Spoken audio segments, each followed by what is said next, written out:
बिस्मिल्लाहिर्रहमानिर्रहीम अस्सलामुअलैकुम। आज 24 जून है साल 2026। मैं आपका मिज़बान गुलाम मुस्तफ़ा। उम्मीद है कि आप लोग जहां भी होंगे बखैर व आफियत होंगे। नाज़रीन मोहतरम, 4 से 5 अहम तरीन चीज़ें हैं जिन पर आज की इस वीडियो के अंदर हम बात करने जा रहे हैं। अमेरिका के सदर डोनाल्ड ट्रंप की जानब से ईरान के ऊपर एक मरतबा फिर हमले की धमकी दी गई है। ईरान की जानब से कतर, कुवैत, बहरीन, यूएई सबको खबरदार कर दिया गया है। इसके साथ साथ हम बात करने जा रहे हैं कि जो बांग्लादेश है, बांग्लादेश ने चीन के साथ मिलकर, चूंकि बांग्लादेश के इस वक्त जो वजीर आजम है वो चीन के अंदर मौजूद हैं, तो वहाँ उन्होंने एक अहम तरीन ऐसा एक मुआहदा जो है वो तश्कील इस वक्त वो दे रहे हैं, जो भारत के लिए एक बहुत बड़ा सरप्राइज है।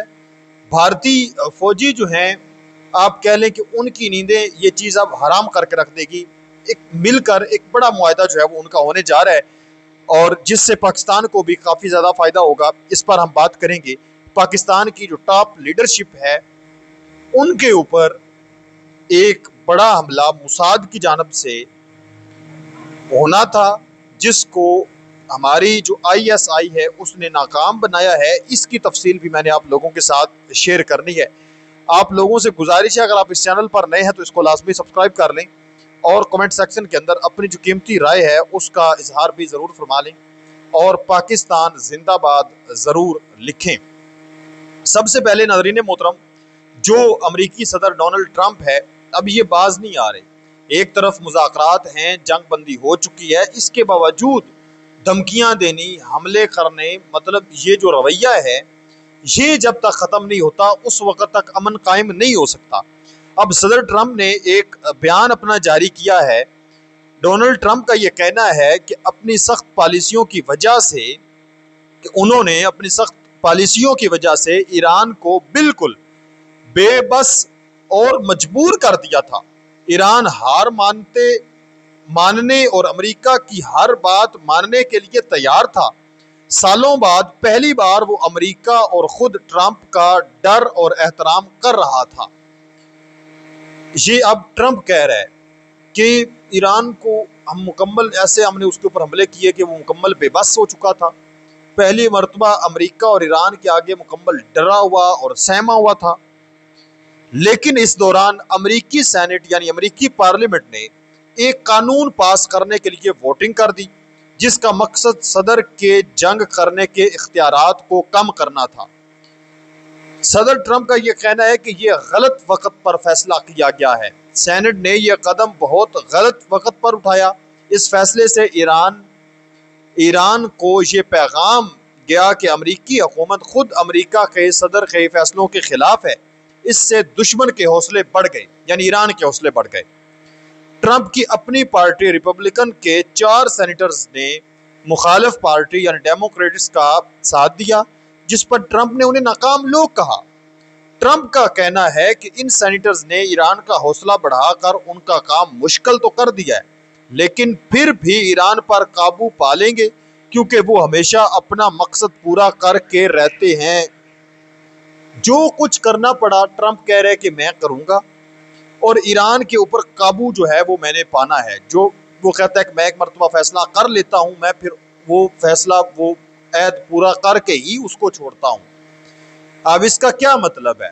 ट्रंप ने ये कोशिश की हमला करने से पहले कि मैं रजीम चेंज वहां पर करूंगा, टॉप लीडरशिप जो है वो उनकी सारी की सारी मार दूंगा, ईरान के ऊपर अपनी मर्जी की हुकूमत होगी, ईरान के ऊपर मेरा एक किस्म का कब्जा होगा। लेकिन ट्रंप जो है वो मुकम्मल इसमें नाकाम रहे। तो अब एक मरतबा फिर वो कह रहे हैं कि मैंने ये तैयार किया था, मैं ये करके दिखाऊंगा, मैं ये करूंगा। अपने लोगों पर भी तनकीद कर रहा है और ईरान के ऊपर भी तनकीद कर रहा है। तो ऐसे माहौल में सीज फायर फिर ज्यादा देर तक नहीं चल सकते। तो आप ट्रंप के इस बयान पर क्या कहते हैं, मुझे जरूर बताएं। इसके साथ साथ नाज़रीन मोहतरम, बात वो ही बन जाती है कि हमारा कुत्ता कुत्ता और आपका कुत्ता टॉमी, यानी ईरान का कुत्ता कुत्ता और अमेरिका का कुत्ता टॉमी। अब देखिए, ये खबर सामने आई है कि अमेरिका ने अपने नए golden dome for America GDA नामी मिसाइल डिफेंस सिस्टम का पहला टेस्ट कामयाब कर लिया है, जिसने जो हदफ हैं ड्रोन्स, क्रूज मिसाइल समेत मुतअद्दिद खतरात को खुदकार तौर पर पहचान कर तबाह किया है और इस पर जो है मुबारकबाद पेश की गई है।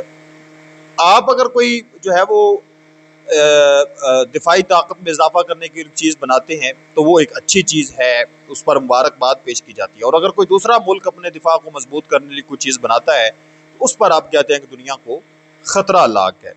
इसके साथ साथ जो ईरान के सदर मसूद पज़ेश्कियान हैं, उन्होंने एक बड़ा अहम तरीन स्टेटमेंट जारी किया। वो कहते हैं कि अगर हमारे पास अपने दिफा के लिए मिसाइल ना होते तो इसराइल और अमेरिका ईरान पर इस तरह चढ़ दौड़ते जैसे वो गाजा पर उन्होंने चढ़ाई की थी और हमला किया था। और वो ना बूढ़ों पर रहम करते और ना बच्चों पर।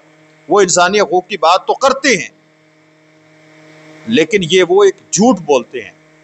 अगर हम अपनी हिफाजत ना कर पाते तो वो यकीनन हमारे मुल्क पर रहम ना करते और हमें तबाह कर देते। इसलिए हम कभी भी किसी भी सूरत में अपनी दिफाई सलाहियतों पर किसी के साथ मुज़ाकरात नहीं करेंगे।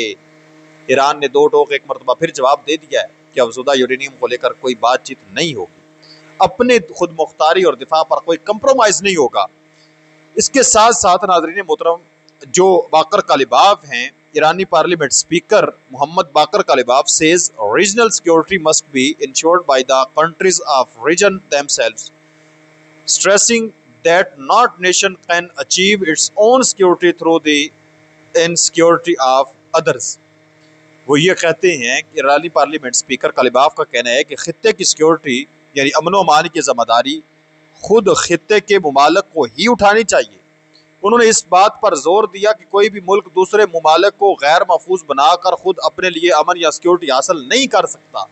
अब ये नाम लिए बगैर जो अरब मुमालिक हैं उनको पैगाम है कि खित्ते के अंदर जो सिक्योरिटी है वो हम खुद ही पैदा कर सकते हैं, कोई ऊपर से आकर दूसरा मुल्क जो है वो हिफाजत नहीं कर सकता।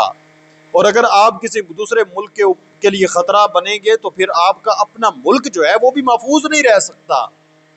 ये जितने अरब मुमालिक हैं जिसके अंदर यूएई है, कतर है, बहरीन है, सबको ईरान ने पैगाम दिया है, खबरदार किया है कि आप अपनी सिक्योरिटी खुद उसको मैनेज करें, हैंडल करें। ये जो अमरीकी आपने बिठाए हुए हैं इनको यहाँ से छुट्टी करवाएं। और अगर दूसरी तरफ आप ये समझते हैं कि आपके अड्डे इस्तेमाल होकर ईरान के ऊपर हमले होंगे, आप महफूज रहेंगे, तो ये भी नहीं हो सकता। तो एक मरतबा फिर उन्होंने इनको खबरदार किया है कि अपने दिमाग आप खोलें, तो अपने आप को खुद अपने तौर पर मजबूत करें। जो आपके अपने लोग हैं उनको आप फौज के अंदर भर्ती करें, जो कुछ भी करना है अपनी सिक्योरिटी अपने अंडर करें। इसके साथ साथ नाज़रीन मोहतरम, जो पाकिस्तान की ऑफिशियल्स हैं, इस वक्त एक जो है वो खबर शेयर की जा रही है। इस वक्त खबर ये सामने आ रही है कि जो मुसाद है उसने पाकिस्तान के army chief general Asim Munir को मारने का एक प्लान बनाया था, जबकि पाकिस्तान की जो ISI है उसने अपने फौजी सरबराह को बचाने में अहम तरीन किरदार अदा करते हुए दुश्मनों के मंसूबे को खाक में मिला दिया। इस हवाले से मज़ीद डिटेल्स अभी तक सामने नहीं आ सकी। पाकिस्तान के हवाले से मालूमात देने वाला एक टेक्निकल ट्रिब्यून नामी एक ट्विटर अकाउंट है, उसने ये खबर जारी की है और ये डिफेंस और वार पर ही हमेशा चीज़ें शेयर करता है। तो इसकी जो फिर मज़ीद तफसीलात सामने आएंगी मैं आप लोगों के साथ शेयर करूँगा। पर ये तफ्शीशनाक सूरत हाल है कि पाकिस्तान के आर्मी चीफ के ऊपर इस तरह के मामला होते हैं। इसके साथ साथ बांग्लादेश और चीन ने मिलकर नाज़रीन मोहतरम अब एक ऐसा कदम उठाने जा रहे हैं ये कि जो अब कह लें कि मोदी और उसके हवारियों के लिए काफ़ी होगा। एक तरफ पाकिस्तान राफेल किलर है, पाकिस्तान के पास J-10C मौजूद हैं, जिसने पूरी दुनिया के अंदर मोदी की नाक कटवा के रख दी। हमारे J-10C ने इतनी तबाही फेरी जंग के दौरान। अभी नाज़रीन मोहतरम, जो बांग्लादेश के वज़ीर आज़म हैं वो 22 जून 2026 को मलेशिया से दालियान यानी चीन पहुँचे हैं और ये उनका दौरा चीन का है 22 जून से लेकर 26 जून तक, यानी 4 से 5 दिन का ये उनका दौरा है। 25 जून को वो चीनी वज़ीर आज़म ली क़ियांग से मुलाकात करेंगे, 26 जून को वो सदर शी जिनपिंग से मुलाकात करेंगे और फिर वापस आ जाएंगे। ये उनका पहला सरकारी जो है वो चीन का दौरा है। अब दौरे के दौरान अभी ये खबर सामने आ रही है कि वो समर डेवोस फॉर्म में भी शिरकत करेंगे और दिफाई मुआहदों बशमूल J-10C जेट समेत कई मुआहदों पर पेशरफ्त मुतवक्की है और दस्तखत हो सकते हैं। नाजरीन मोहतरम, मुकम्मल डिटेल जो सामने आ रही है वो ये है कि बांग्लादेश चीन से 24 J-10C जंगी तैयारे राफेल किलर जो हैं जेट खरीदने का मंसूबा बना रहा है। ये चीन का जदीद 4.5 जनरेशन मल्टी रोल जंगी तैयारा है जो हवा से हवा पर और हवा से ज़मीन पर हमला कर सकता है। इसके अंदर तकरीबन जो तादाद बताई जा रही है वो 20 से 24 अदद तैयारों की तादाद बताई जा रही है और ये $2.2 बिलियन यानी 2 अरब 20 करोड़ डॉलर के करीब बताया जा रहा है। इतने में ये डील होगी। बांग्लादेश अपने पुराने तैयारों जैसे कि F7 था उसके पास, उसको तब्दील करके फिजाइया को जदीद बनाना चाहता है। कुछ रिपोर्ट्स में कहा गया है कि बांग्लादेश भारतीय राफेल तैयारों का मुकाबला करने के लिए खसूसी अपग्रेड्स भी दरख्वास्त कर रहा है और ये जो पैसे हैं ये 10 साल की किस्तों में बांग्लादेश अदा करेगा। तो अब भाई ना वो क्या कहते हैं कि ऊंट पहाड़ के नीचे, ऊंट तो खैर मोदी को कहना ऊंट की तौहीन है, कुत्ता कह लें क्या, बाया कुत्ता गाड़ी के नीचे, जिस तरह की मोदी की सूरत हाल है कि एक तरफ जो है वो पाकिस्तान ने इसकी मंजी ठोक के रखी या दूसरी तरफ बांग्लादेश को आंखें निकाल रहा था। तो बांग्लादेश के पास जब ये J-10C आ जाएंगे तो फिर इनकी फिजाइया के अंदर इतनी जुर्रत नहीं होगी कि वहां पर वो जा सकें, क्योंकि इनको पता है J-10C की ताकत का।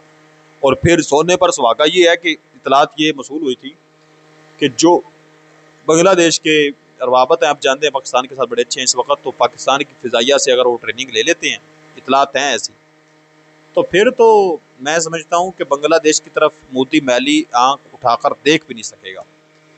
तो ये नाज़रीन मोहतरम कुछ आम तरीन डेवलपमेंट्स थी जो मैंने आप लोगों के साथ शेयर की हैं। आप इस पर क्या कहते हैं ज़रूर बताएं। मिलते हैं और नई वीडियो में, तब तक अल्लाह निगहबान। पाकिस्तान हमेशा